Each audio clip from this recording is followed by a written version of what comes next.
कांग्रेस में अभी कुछ लोगों ने हमको नाम भेजे थे कि एक लिस्ट बनाई है कांग्रेस आला कमान ने, जो ज्यादा बवाली टाइप के बयान देते हैं लोग उनकी, और हर आदमी को एक एक करके व्यक्तिगत बुला के उसका वो किया जा रहा है कि भाई लो। कितना मानेंगे नहीं मानेंगे ऐसे रिहर्सल कांग्रेस में कई बार उसके, लेकिन ये लोग माने नहीं। खैर, अब स्वामी प्रसाद जी नई एंट्री है यूपी वाली। क्या आपको लगता है कि भाजपा का आधा लाभ भाजपा के अपने पराक्रम से होता है और आधा ये जो लोग हैं ये आपके हैं कि नहीं है आप जानो, इसमें तो मैं नहीं कह सकता, लेकिन ये आपके लिए शुभंकर हैं। ये जब बोलेंगे तो आपके लिए लाभ की स्थिति पैदा करेंगे। तो क्या भाजपा ने कभी ऐसा सोचा कि इनके अथक योगदान को प्रणाम करने के लिए इनके घर 1.25 किलो मोतीचूर के लड्डू भिजवाए जाएं? ये प्रश्न आनंद जी, चाहे दिग्विजय सिंह हो, चाहे कपिल सिब्बल हो, चाहे नटवर सिंह हो, चूंकि ये सब लोग, चाहे मणिशंकर, ये लोग एक सरकार बनवा चुके भाई आपकी, छोटी बात है क्या? ना नटवर सिंह कहते कि पाकिस्तान में जाके कि मोदी को हटाने के लिए हमारी मदद करो, ना आप खेलते उस पर नहीं। और दिग्विजय सिंह जी वो असला फिर चला दिए जिस असले से कांग्रेस घायल हो चुकी। तो देश में ऐसा बहुत बड़ा वर्ग जो मानता है कि इनके बीच में कहीं कुछ है, आपके और इनके बीच में। आनंद जी जी, मेरे कहने का मतलब यह है कि अमिताभ जी, ये आप या बाकी लोग क्या सोच रहे हैं ये अलग विषय। देखिए, भारतीय जनता पार्टी ऐसे बयानों से दुखी होती है, कष्ट होता है। हमें इस तरह के बयान जब भी दिए जाते हैं वो कष्ट होता है। देखिए, सेना पर कोई सवाल उठाए, देश के सेनाओं के शौर्य को कटघरे में खड़ा किया जाए, यह निश्चित रूप से निंदनीय है। और आजकल तो एक फैशन हो चुका है राष्ट्र और राम दोनों पर सवाल उठाने का। कभी राष्ट्र पर सवाल उठाया जाता है, कभी राम पर सवाल उठाया जाता है, कभी सनातन पर सवाल उठाया जाता है। आपने कहा कि राहुल गांधी जी की यात्रा बड़े अच्छे पड़ाव पर पहुंची थी और दिग्विजय सिंह जी की यात्रा, मतलब जो बयान है उसने टेंट और तंबू उखाड़ दी। देखिए, जिसका मूल अच्छा नहीं होता उसमें फूल नहीं लगता है। तो मूल अच्छा नहीं हो तो फूल नहीं आएगा। यात्रा का उद्देश्य ही भारत जोड़ो नहीं है। यात्रा ये पद यात्रा नहीं है, ये कद यात्रा है। राहुल गांधी जी के रीलॉन्चिंग की कांग्रेस ने कई बार असफल कोशिश की, और जब जब ये उनको रिलॉन्च करने की कोशिश करते हैं, राहुल जी कांग्रेस पर ही गिर जाते हैं। और राहुल गांधी जी के जो लेफ्टिनेंट है वो जानबूझकर राहुल जी के पैराशूट में कुछ न कुछ ऐसा रख देते हैं कि राहुल गांधी जी बेचारे लैंड कर जाते हैं। लेकिन एक चीज मैं कहना चाहता हूं, ये पहली बार नहीं है कांग्रेस पार्टी के किसी नेता द्वारा इस तरह का बयान है। दिग्विजय सिंह ने इस बयान को पहले भी दिया है, इसकी पुनरावृत्ति की है। उन्होंने तो सेना नहीं 19 में उन्होंने लोकसभा चुनाव से पहले यह बयान दिया था, उसका परिणाम तत्काल आ गया था। अब दोबारा दिया है, इसलिए मैं चौंका कि अब कौन सा इम्तिहान है जिसका नतीजा वो चाह रहे हैं दिग्विजय बाबू। वही अमिताभ जी मैं बताना चाह रहा हूं कि ये कोई उनके द्वारा नहीं है, ये कांग्रेस के तमाम नेताओं द्वारा इस तरह, कमलनाथ जी से लेके सैम पेत्रोदा से लेके सबने सवाल उठाए, सबने सेना के लिए क्या क्या कहा। किसी ने हत्यारा कह दिया, किसी ने जनरल बिपिन रावत जो आज नहीं रहे उनको गुंडा तक कह दिया। तमाम तरह के बयान इनकी पार्टी की तरफ से। लेकिन ये वही पार्टी है जो पाटला हाउस एनकाउंटर में जब आतंकवादी मारे जाते हैं तो रात भर आंसू बहाती है, और जब पुलवामा में शहीद होते हैं और सेना सर्जिकल स्ट्राइक, एयर स्ट्राइक करती है तो उसके सबूत मांगते हैं। यह चरित्र है इस पार्टी का। और देखिए अमिताभ जी, इस समय ये बात क्यों की गई, इस पर मैं आना चाहता हूं। ये 2019 में जो हुआ वो हुआ, अब क्यों हुआ? चूंकि ये यात्रा जम्मू कश्मीर में पहुंची, इसलिए बहुत सोच समझकर कांग्रेस ने प्रायोजित तरीके से दिग्विजय सिंह से बयान दिलवाया। जी मैं ऑब्जेक्ट करना मैसेज सुन लीजिए, पहले मैं बोल लूंगा, आप अपनी पूरी बात रखिएगा। आपने बोला, मैं बीच में नहीं बोला।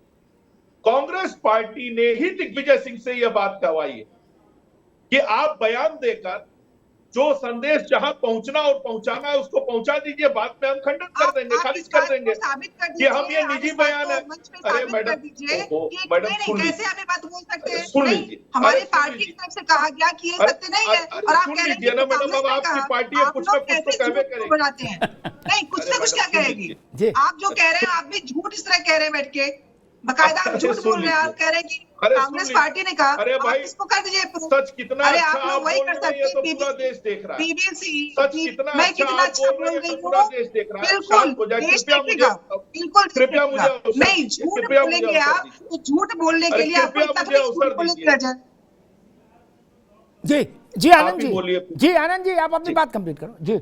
मैं यही कहना चाह रहा हूं कि दिग्विजय सिंह जी ने बहुत सोच समझकर ऐसे अवसर पर यह बयान दिया है, जबकि राहुल गांधी जी की यात्रा इस समय जम्मू कश्मीर में है। एक खास वोट बैंक को टारगेट करने के लिए इस तरह के बयान दिए जा रहे हैं। और ऐसा नहीं है कि आपने कहा ये यात्रा बड़ी अच्छी, अरे नहीं, ऐसा नहीं है। यात्रा शुरू हुई तो हिंदू विरोधी पादरी से मुलाकात हुई, यात्रा आगे बढ़ी तो सतीश जारकिहोली ने कहा कि हिंदू शब्द बेहद गंदा है। उसके बाद कमलनाथ जी ने एंटी हिंदू केक काट दिया।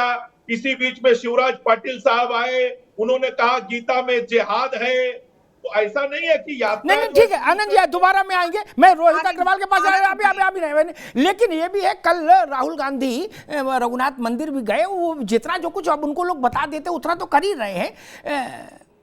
लेकिन हाँ भाई, जिनके घर में दिग्विजय बाबू जैसे, ठीक है आनंद जी, दिग्विजय बाबू जैसे बड़े बूढ़े होंगे, उनमें तो समस्या रहेगी ही रहेगी। ये लिख लो कागज पर। सुधा जी को मेरी मित्र हैं, लेकिन उनको मेरी बात अच्छी नहीं लगेगी, लेकिन फिर भी मैं कहूँगा कागज पर कहीं लिख लेना। दिग्विजय जी जैसे लोग जब भी बोलेंगे, कांग्रेस के 10 वोट कम हो चाहे 10 लाख वोट कम जरूर होगा, ये जान लीजिए।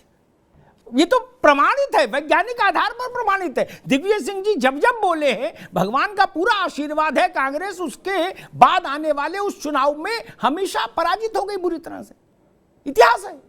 इसका मतलब दिग्विजय सिंह को वाक सिद्धि है, वो बोले और कांग्रेस का नुकसान ना हो, ऐसा नहीं हो सकता, उनके पास ये सिद्धि है। रोहित अग्रवाल जी, अच्छा अभी तक ये खेल कांग्रेस में के लिए चलता था तो आपको ज्यादा फर्क नहीं था क्या? लेकिन अब की तो ये जो आए थे चुनाव में और जो कह रहे थे कि मैं जिस तरफ चला गया उधर ही सरकार बन गई, हाथी के साथ गया तो बहन जी को मुख्यमंत्री बना दिया, और भाजपा के साथ आया तो भाजपा को बना दिया, अब अखिलेश जी के साथ आ गया, अब इनको बनाएंगे क्या? वो बना बनू तो कुछ पाए नहीं, लेकिन उन्होंने दिग्विजय सिंह से प्रेरणा लेके ऐसा फच्चर फंसा दिया है कि पूरे परिवार को उतरना पड़ा और इतनी सख्ती के साथ उनको अज्ञानी और क्या क्या घोषित करना पड़ा। क्योंकि समाजवादी पार्टी जो आपकी सहयोगी है, उससे बेहतर राम और रामायण का महत्व कौन जानता है? ये तो आप जान ही रहे, जितना उसने झेला है, दूध फूंक के नहीं पी गए छाछ मामले में, वो बर्फ भी फूंक के पिए खाएंगे। आपको लगता है कि मौर्य साहब जैसे बयान आपके अलायंस को, आपके गठबंधन को नुकसान पहुंचाएंगे? क्योंकि ऐसा शायद ही कोई हो जो इस बात को स्वीकार कर ले कि हाँ, रामचरितमानस पर प्रतिबंध लगा देना चाहिए और हिंदू धर्म का नाश हो। ऐसा मुझे तो नहीं लगता कि कोई इस देश में है। रोहित जी। अमिताभ जी, देखिए, एक बात से मैं शुरुआत करूंगा जो बिल्कुल साफ है कि जब आप सार्वजनिक जीवन में होते हैं तो आपकी व्यक्तिगत टिप्पणी का कोई महत्व नहीं। ये अच्छी बात है। हाँ। जैसे कि आज की डेट में इवन अगर आप भी हैं, आप सार्वजनिक जीवन के अंदर हैं, आप एक वरिष्ठ पत्रकार हैं, अगर आप कोई भी टिप्पणी करते हैं तो उसका मतलब होता है, और उससे आप जहां भी जिस भी संस्थान में हैं या जिन भी लोगों के साथ एसोसिएटेड है, उनपे वो इफेक्ट करता है। और कहीं ना कहीं वो ये माना जाता है कि साहब ये बयान अगर आप दे रहे हो तो वो कहीं ना कहीं उनकी विचारधारा है या उनकी चीजें हैं। तो एक बात तो ये बिल्कुल साफ है। तो इसलिए मैं, देखिए, राजनीति के अंदर मैं कभी भी नहीं मानता हूं कि अगर कोई भी व्यक्ति सार्वजनिक जीवन के अंदर है, उसका कोई भी बयान है, तो वो व्यक्तिगत बयान कह के उससे पलड़ा झाड़ लेना, मैं इससे बिल्कुल इत्तेफाक नहीं करता। और अगर स्वामी प्रसाद मौर्य जी ने इस तरीके का बयान दिया है तो पहली चीज तो ये दिया ही है, मतलब दिया है क्या? दिया ही है। जी। पहली चीज तो ये है कि ये उनकी राजनीतिक अपरिपक्वता है कि वो इतने समय से राजनीति में होने के बाद भी कई बार विधायक और मंत्री रह लेने के बावजूद अगर वो इस तरीके का बयान दे रहे हैं, वो अपने विपक्ष को, जो इस समय समाजवादी पार्टी का विपक्ष है भारतीय जनता पार्टी, उसको आप लड्डू सजा के थाली में दे रहे हैं एक तरीके से।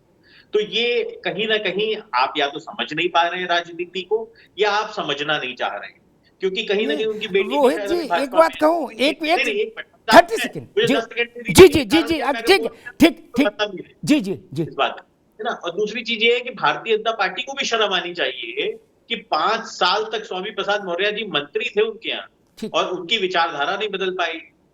अगर ये उनकी मैं तो ये मानता हूं कि स्वामी प्रसाद मौर्य जी की विचारधारा है, और अगर भारतीय जनता पार्टी 5 साल के अंदर स्वामी प्रसाद मौर्य जी को शुद्ध नहीं कर पाए, मैं तो यही कहूंगा, तो ये भारतीय जनता पार्टी को भी शर्म आनी चाहिए। भारतीय जनता पार्टी की क्या विचारधारा है ये समझे पहले तो। ठीक। दूसरी चीज ये है अमिताभ जी, एक बात बिल्कुल साफ है कि कोई भी धर्म उसका अपमान कभी नहीं करना चाहिए। कोई भी धर्म, वो चाहे सनातन धर्म हो, चाहे वो इस्लाम की बात करें या हम क्रिश्चियनिटी की बात करें या हम सिख धर्म की बात करें, उसका अपमान बिल्कुल ठीक बात। पूरे विश्व जी उसके मानने वाले लोग हैं, उनकी आस्था को आहत पहुंचती है, उनकी आस्था दुखता है उनका। आनंद आ रहा है आपको बयानों से, रोहित अग्रवाल ने, ठीक है रोहित जी, ठीक है।